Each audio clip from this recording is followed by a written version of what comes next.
Throughout human history, there's a lot of fear. And interestingly, a lot of fears are misplaced, or we're afraid of the wrong things. Back in the day, and I mean centuries and centuries ago, Europeans were afraid to sail the seas beyond the horizon for fear that they would fall off the edge of the earth. Until the fear of missing out, some people call this FOMO. Maybe some of you have FOMO, fear of missing out. The fear of missing out on the treasures that might be found in other lands. When they overcame that fear of falling off the edge of the earth, why they found America, a very rich land indeed. Some people fear going to the dentist. Well, there's another fear that if you take them in a relationship, sends you to the dentist, and that would be fear of losing your teeth due to neglect. To make being free of fear a goal, I think would be foolhardy. There's always some element of fear. The wisdom comes in knowing where to put that fear in the grand scale of things. And after all, fear can be a good thing. You can leverage fear for good. Fear of danger, that can move you toward, it can move you to good health and safety. Fear of failure can spur us to success. I think the key really is to prioritize. Now, I'm not going to ask for a show of hands, but there's probably somebody in here who is afraid to fly. So you might think, well, gee, I'm just afraid of what might happen if I fly, so I'm going to drive instead. Well, as it turns out, statistically, that's the wrong choice to make. Fear of, I looked this up, National Safety Council. They have, what are the odds of dying of this or that? Okay, so the odds of dying in an aircraft incident, 1 in 9,737. The odds of dying in a motor vehicle accident, 1 in 113. So it is much safer to drive than it is to fly. As a baseline, the odds of dying, I'm taking that long. Sorry, I think you're with me. Yeah, much safer to fly than it is to drive. And just as a baseline, the odds of dying are 1 in 1. Okay, so we're all going out some way or another, but some people are risking another. If we don't prioritize our fears rightly, then we may put ourselves we may be fearing the wrong things. I remember as a kid, I was very fearful. I had a lot of anxiety as a child, but over the years, I began to discern, all right, first of all, there are some things that are fearful over which I have no control. So why worry about them? And then there are other things where I can make a difference. I can lessen the danger. And I think now as an adult, when we're talking about, this is 9/11, we can be very fearful of terrorism. But the odds, first of all, there's nothing I can do about that. And the odds are in our favor on this. The odds of dying in a terrorist attack in the United States of America, 1 in 20 million. So, Alfred E. Newman, Mad Magazine, anybody grew up reading that? What? Be worried? Just saying. On the driving side, though, I can improve my odds. I can't account for what the other driver is going to do, but I can be alert to what is going on around traffic. I can myself be a good driver, and this involves for me, I'll just confess, sometimes I'm in a hurry when I drive. I'm sure I'm the only one in here, and that causes me to take risks. So what I'm deciding to do is, when I get in the car, I'm going to decide it is better to be late than to take risks in traffic. So some things we can affect, other things we can't. Now this morning, my topic, you probably gathered this from the cover of the bulletin, we're going to talk about money. Some common fears surrounding money. I can have the first slide. I don't know if I get a clicker in here now to forget. Okay, here's some common fears. Big one, what if I don't have enough? What if I don't have enough? And kind of playing along into those, what if there's a major economic downturn? What if I get sick, I can't work? Or what if some other personal tragedy befalls me that affects me financially and I don't have enough? One of the things that these fears feed into then is they hinder our generosity. They hinder our giving. Because if we focus on this fear, we might think, well, I need to keep all that I can in order to have enough just in case one or the other of these things or something I hadn't even thought of might come. Hey, I might need it later. But let's go back to that idea of FOMO, fear of missing out. There's also the risk that we don't give, and there could be an incredible blessing that is being missed because we don't give. And in fact, it might even be profitable in other ways to give sooner rather than later. I guess you could say better late than never, but sooner is better than later. What I'm thinking of is a story from the church I last served. This was during the Great Recession. Just prior to the Great Recession, this church had a capital campaign. All right? We had just finished one to purchase land, and then boom, on the heels of another 3-year campaign to build a building, a sanctuary building. All right, we took the pledges, went our way, people were beginning to give, and boom, 2008, 2009, Great Recession hits. Some of the people in the church had given right at the front end of the campaign, and they looked like the geniuses in the room. Because for people who were delaying their giving, they might have planned it this way, but the fact was that some of them had to sell assets now at depressed prices. I know my portfolio is sliced in half the value of it, and all that careful work I've done, choosing good investment. But the people who came out that we gave early, they came out smelling sweet. And others of us who were later to the party, well, we kind of wish we'd done what they did and just given the money up front, because at the end of that day, the Great Recession, the one group, they had more with which to be generous than the other group. Our text this morning, and you were probably wondering, is he going to get to the Bible today or not? Well, yes, I am. And we're reading from Matthew chapter 25. This is a story that's likely you'll recognizable by many of you, familiar to many of you. It's Matthew 25, beginning with verse 14, and it's sometimes called the parable of the talents. Here now, words of Jesus as they come to us from the gospel writer Matthew. For it is as if a man, going on a journey, summoned his slaves and entrusted his property to them. To one he gave 5 talents, to another 2, to another 1, to each according to his ability. Then he went away. The one who had received the 5 talents went off at once and traded with them and made 5 more talents. And by the way, a talent is a large sum of money. A footnote in my Bible says it exceeds 15 years' wages. So this is a lot of money to be entrusted with. The one servant, 5 talents. So that would be, quick, do the math, 75 plus years of wages. Huge sum, huge sum. And this man doubled the master's money. In the same way, the one who had the 2 talents, also a very large sum, made 2 more talents. But the one who received the 1 talent went off and dug a hole in the ground and hid his master's money. After a long time, the master of those slaves came and settled accounts with them. Then the one who had received the 5 talents came forward, bringing 5 more talents, saying, Master, you handed over to me 5 talents. See, I have made 5 more talents. His master said to him, Well done, good and trustworthy slave. You have been trustworthy in a few things. I will put you in charge of many things.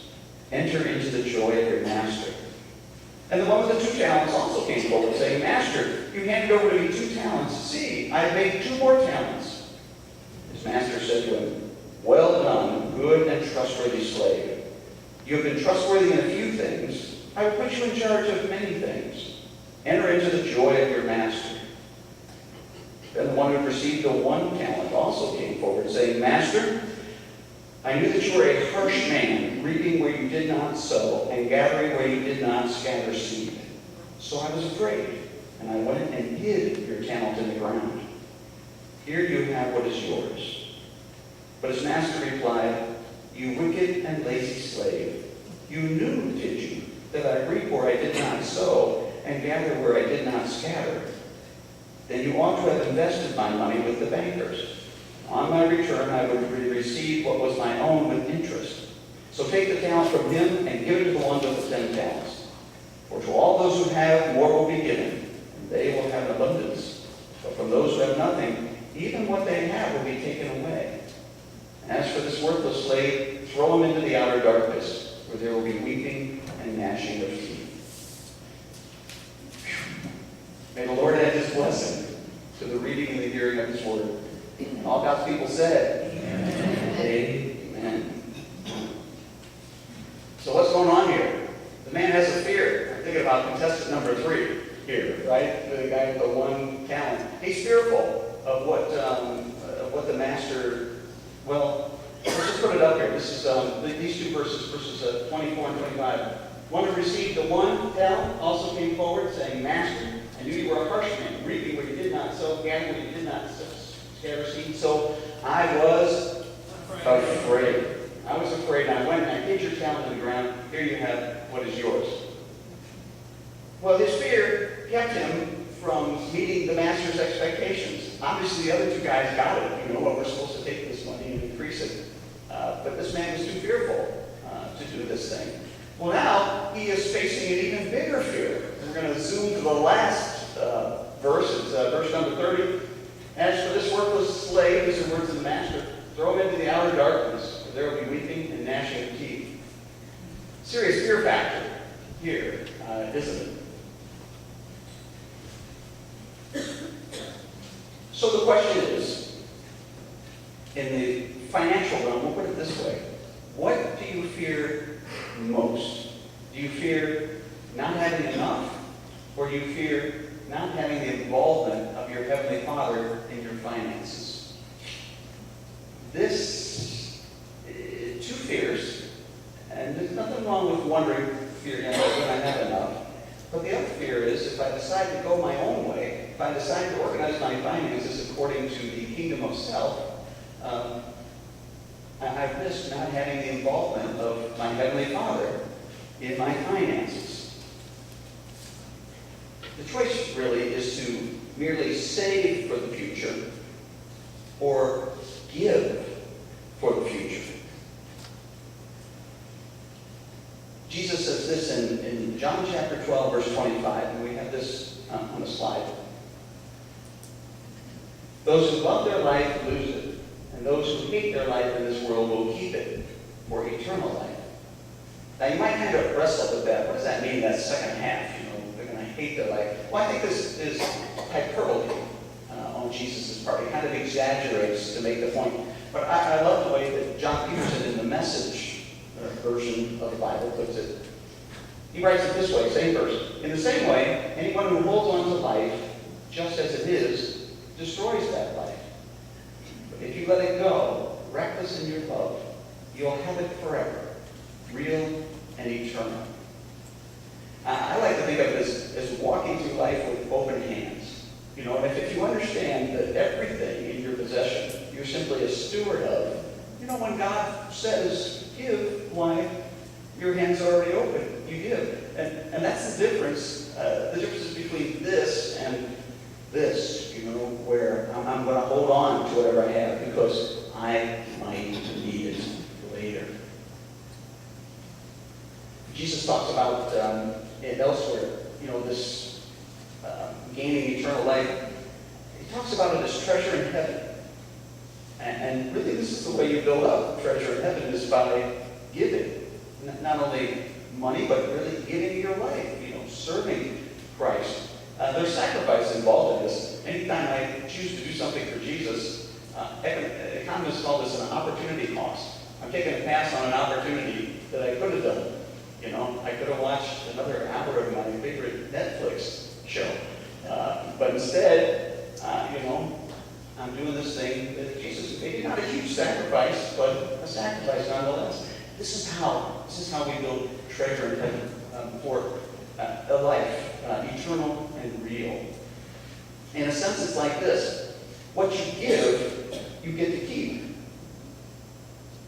This is God's economy. It's so different from here. But what you give, you get to keep. It's treasure in heaven. Now, it's a beautiful thing. All right. Now, I think it's problematic for me to stand up here and preach this without telling you how you can do this. Because there are bound to be some in the congregation here this morning who are thinking, man, as things stand, I don't have enough.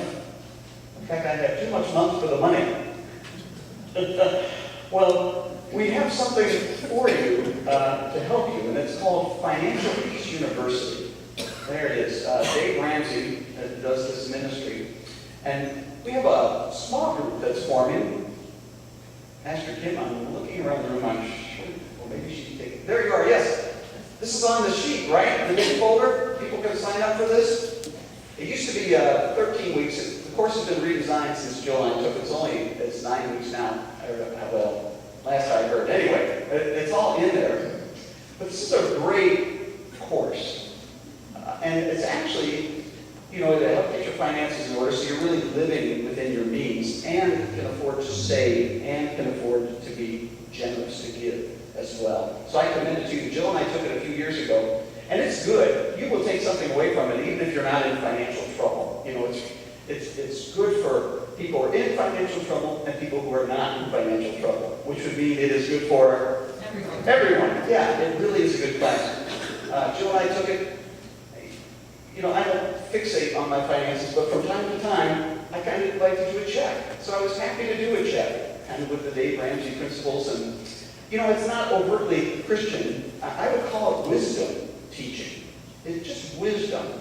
Although when you get to the end, if you have the Christian version of the course, which I'm sure is what we're using, it does correlate the giving toward giving to Christ and giving to the kingdom. Although Ramsey says it's good for everyone to give, and I would have to say amen to that. My takeaway from Financial Peace University, and I shared this with some of the smaller folks that Kim had gathered, my big takeaway, and I'm so thankful, it was well worth the 9 weeks just for this. Ramsey taught me not to worry about funding my children's college education. And I know some of you are going, oh, what? We thought we were supposed to do this. And I thought so too, and I couldn't figure it out because college is so expensive. I've got 3 kids. What if they all want to go? And he says, look, your priority as far as savings goes is your retirement, because if you don't save enough for retirement, you could end up being a burden for your kids. He says, and of course, even before the saving, you want to make sure you've got, I'll just put it this way, more coming in than is going out. You got to get that squared away. But he said, it's your children's responsibility. If need be, they can borrow. They have time to pay it back. You don't have time. And I'm thinking, yeah, preach, Brother Dave. I'm a late bloomer, so my kids came along late in my life. It's like no early retirement for Pastor Jeff. FRA, full retirement age, Social Security. I get there. That's when my last kids had graduated from college. So anyway, it was just good wisdom for me. Dave Ramsey said, you can help your kids with college, good. And Jill and I are putting some away for that. But anyway, financial peace. Well, they used to say this is before my time. Peace, baby. Yeah. All right. I don't think I ever could have been addicted. Even I have been a decade earlier in my life. I just don't think it would work for me. All right, so where are we? Yes, here's the risk of Financial Peace University. You could follow all the principles and you could get rich. And you could miss the point of having wealth, which is to give away wealth. John Wesley, founder of Methodism, he was worried about the people called Methodists because he taught, make all you can, that is, be industrious, work hard, save all you can, which doesn't mean hoard a bunch, it means be frugal. Make all you can, save all you can, give all you can. And he was afraid that people called Methodists would forget to do the last thing and can get rich and their souls would be in peril. And boy, he had it right. And I think Dave Ramsey has that same sort of fear. Because we simply get rich, we've missed it. We've missed this promise. I love this. This is Luke chapter 6, verse 38. We put this up. Words of Jesus. Give, and it will be given to you. A good measure, pressed down, shaken together, running over, will be put into your lap. For the measure you give will be the measure you get back. Now, some preachers will take this verse. These are called the health and wealth gospel preachers. Say, hey, here's the way to get rich. Send me such and such for this work that I'm doing. And God will double your net worth, or, blah, blah, blah, whatever it is. I'm going, no, this is the whole point. Because the point of having more is giving more. You see, God is inviting us, wants to use us in God's kingdom work. You think back to our parable, these three dudes, Numbers 1 and 2, they got it. They doubled, but it was always the master's money. It wasn't like, I'm just going to give back the master what he gave me and the rest is for me. No, the idea is it's God's. It's God's. Now, having said that, I do not think that God begrudges us the enjoyment of some of what he has entrusted to us. My family and I'm a terrible Facebook person. I just don't do it, but my wife Jill does. So if you're my friend, my Facebook friend, you're going to see posts, and I'm happy to make you my Facebook friend. Just search for Jeff.